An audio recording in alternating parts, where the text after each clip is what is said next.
अष्टांग योग सिद्ध करने के पश्चात भी मेरी साधना में जो अभाव रह गया हो वह दूर हो जाए, ऐसा मार्गदर्शन मुझे दीजिए प्रभु।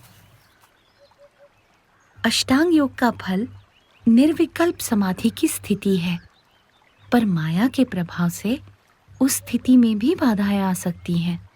इसीलिए निर्बाध और परम कल्याण के लिए परमात्मा की कृपा से ब्रह्म के साथ अपने आत्मा की एकता करके शुद्ध गुणातीत ब्राह्मी स्थिति को प्राप्त करके परब्रह्म की भक्ति करना अति आवश्यक है।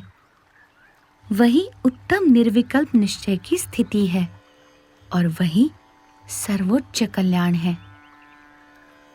आपने अतिशय कृपा करके मुझे ऐसे दुर्लभ और नवीनतम दर्शन का प्रशिक्षण दिया है प्रभु।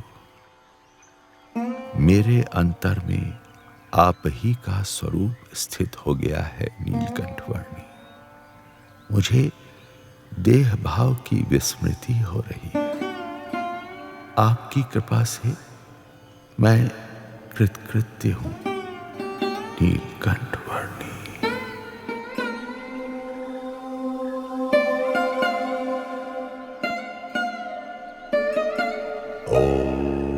स्वतः अष्टांग योग सिद्ध कर लेने के पश्चात भी गोपाल योगी जी के लिए जो कुछ अपूर्ण रह गया था उसे वे नीलकंठ वर्णी के योग से प्राप्त कर पाए और परम कल्याण के मार्ग पर प्रयाण कर पाए।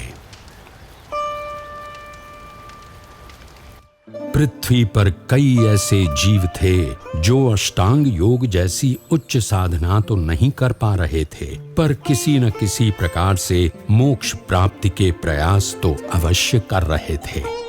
नीलकंठ वर्णी चाहते थे कि हर एक जीव आत्यंतिक मोक्ष की परिभाषा से अवगत हो और परम कल्याण को प्राप्त हो। इसी उद्देश्य की पूर्ति के लिए पश्चिम दिशा में जाकर बसने के संकल्प के साथ नीलकंठ वर्णी बढ़ चले अपनी अनंत कल्याण